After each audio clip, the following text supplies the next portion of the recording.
gravando aí, pessoal? Você não está acabando os seus lugares? Fazer silêncio, virar para frente, vamos prestar atenção aqui.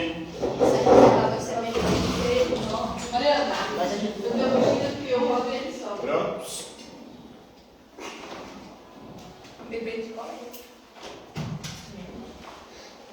Na aula de hoje vamos falar sobre um pensador contemporâneo chamado Wickham, nasceu em 1944, e que vai analisar, ou fazer uma análise aí do mundo global que nós vivemos e de como essa globalização ela nos impacta. Impacta especialmente produzindo o que ele chama de sociedade de risco. Então, com o desenvolvimento da ciência e da tecnologia, nós começamos a produzir riscos cada vez maiores, cada vez mais globais, que nos ameaçam constantemente, provoca medo, insegurança e sensações nada agradáveis para as sociedades humanas. Então, para ele é preciso dar sentido aos riscos, principalmente o sentido de compreender o que é o risco, e para que assim a gente possa se organizar para se precaver, se prevenir e atuar no sentido de tentar impedir que esses riscos venham a se tornar realidade na nossa sociedade, ameaçando a existência humana no planeta. Então, as sociedades tecnológicas, que é essa que nós vivemos hoje, né, de hoje, elas têm riscos. A tecnologia produz riscos cada vez maiores de armas nucleares, armas bioquímicas, e tantos outros problemas, como a própria pandemia. Por conta da tecnologia e a globalização, os meios de transporte se tornaram cada vez mais rápidos e eficazes e interligam o planeta inteiro. Então, um vírus que outrora seria um vírus que teria uma atuação limitada no espaço e no tempo, agora ele se torna global, porque rapidamente ele se espalha por todo o mundo. Por isso, pandemia é tudo, né? Uma doença aí que abagou, que se espalhou por todo o planeta. Culpa do sistema econômico, culpa da sociedade que vivemos, desse mundo globalizado. Teoricamente surgiu na China. Se fosse em outras épocas, tinha ficado restrito à China, a região onde ele surgiu. Mas, como o mundo globalizado interligou tudo, esse vírus acabou se espalhando de forma muito rápida por todo o planeta, gerando aí milhões de mortes. E isso vale em inúmeras outras circunstâncias e situações, né? Então, as sociedades tecnológicas de hoje elas criam esse tipo de risco, talvez ainda não sejam conhecidos, ou sejam quase impossíveis de quantificar e de os impedir. Com a tecnologia, a ciência, nós também estamos atuando sobre a natureza de forma cada vez mais predatória e destrutiva, provocando o aquecimento global e ameaça de nossa continuidade aqui no planeta. Então, de acordo com o Beck, quando enfrentamos esses riscos desconhecidos, temos três respostas. A negação, a gente que nega que existe esse problema, a gente que nega que existe aquecimento global, tem gente que nega, por exemplo, que não existe uma pandemia. Para eles, a pandemia foi invenção da mídia, de uma teoria da conspiração global. Tem aqueles que negam, a negação, os negacionistas, tem a apatia, aqueles que acham que pode ter, ou pode existir, ou pode acontecer essa ameaça, mas não fazem nada para mudar. E tem aqueles que buscam a transformação, que percebem que o risco é real, e diante desse risco real nós temos que nos organizar para nos precaver ou impedir com que esses riscos venham a se tornar realidade. Então, a negação aí é quando a gente se comporta como se o risco não existisse. É só uma gripezinha, como no caso da pandemia, o aquecimento global. Não existe, como é que o aquecimento global se tem região que está batendo recorde de frio? Né? É porque não estuda os relatórios, né, não percebe e não tem acesso às informações que mostram que de fato o planeta tem sido dado, provavelmente, muito provavelmente, esse aquecimento se dá por conta da ação humana.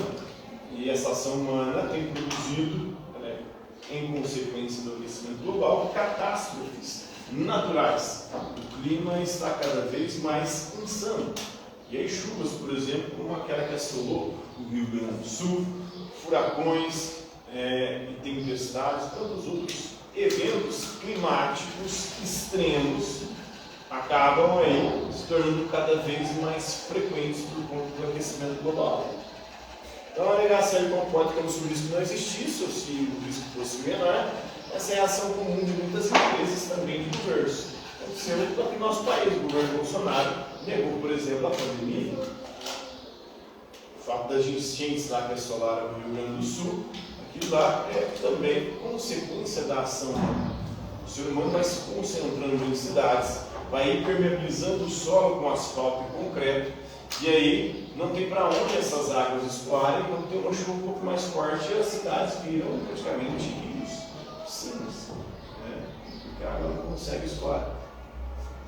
E também por conta da ação humana, do aquecimento global, essas chuvas se concentram, né, numa região, uma chuva que poderia ocorrer de forma mais espraiada, não, ela se concentra e essa concentração da chuva acaba produzindo esses efeitos catastróficos, né?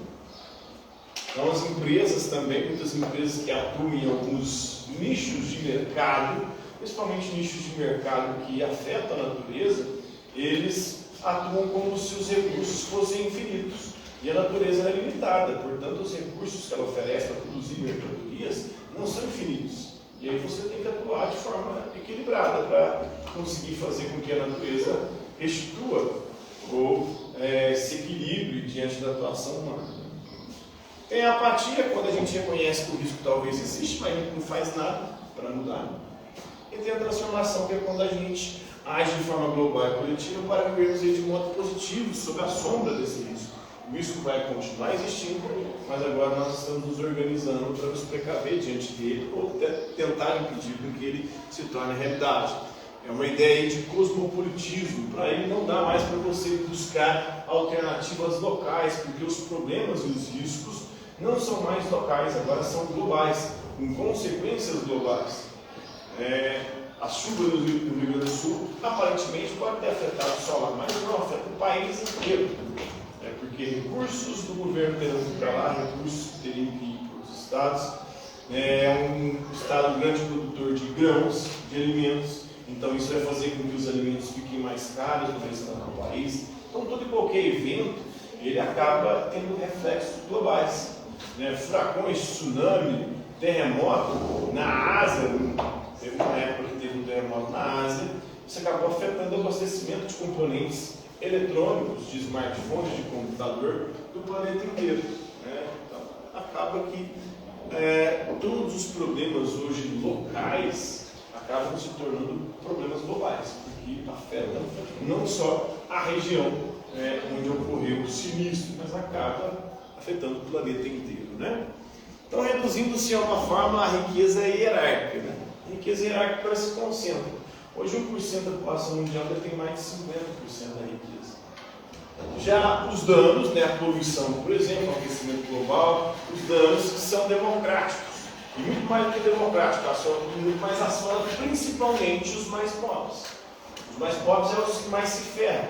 Enquanto a riqueza se concentra nas mãos de poucos, esses eventos como climáticos, a própria pandemia, mata muito mais gente pobre.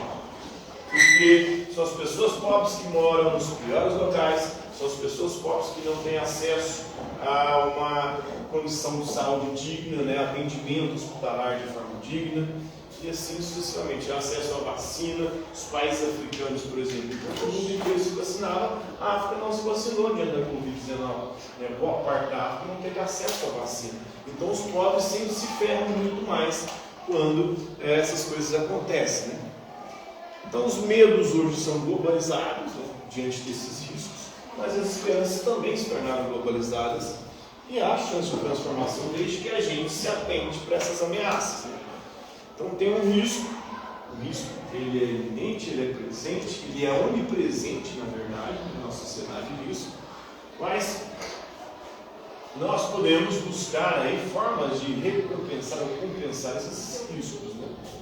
E muitas vezes o risco ele recompensa mais, como a riqueza é hierárquica, o risco recompensa muito mais os ricos que se beneficiam disso, de todas essas situações e circunstâncias.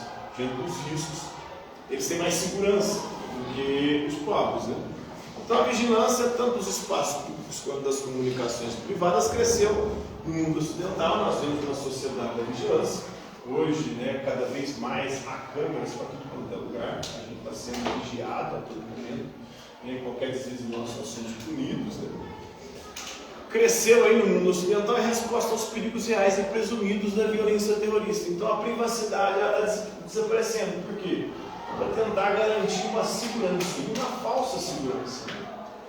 Então, diante do medo, das ameaças, dos riscos, a gente põe câmera para tudo quanto é lugar, acreditando que assim estará protegido, ou assim vamos inibir a violência, mas acabamos perdendo a nossa privacidade, porque a todo momento a gente está sendo vigiado. Então, temores de chuva ácida e do aquecimento global levaram à criação do painel intergovernamental de mudança climática. Ele foi formado e criado em 1988, no ano que nós fizemos a nossa Constituição aqui do país. Né?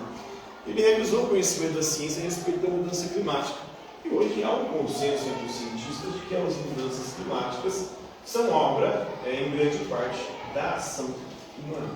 E, se não fizermos nada, veremos cada vez mais eventos extremos, como das chuvas do Rio Grande do Sul, afetando regiões cada vez maiores do planeta e, como sempre, ferrando, na sua maior parte, os mais pobres. Né?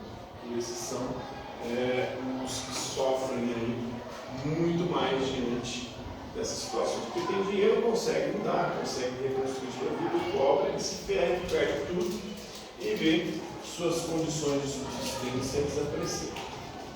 Então, esse é o pensamento do Big Tech, da sociedade de risco, de como é viver nesse mundo global, onde os riscos são cada vez maiores, mais presentes na nossa vida, provocam cada vez mais medo. E se a gente não se organizar, nós poderemos sucumbir diante desses riscos. Né? Compreenderem o conteúdo? Alguma dúvida? Está tranquilo? Favorável? Por hoje é isso.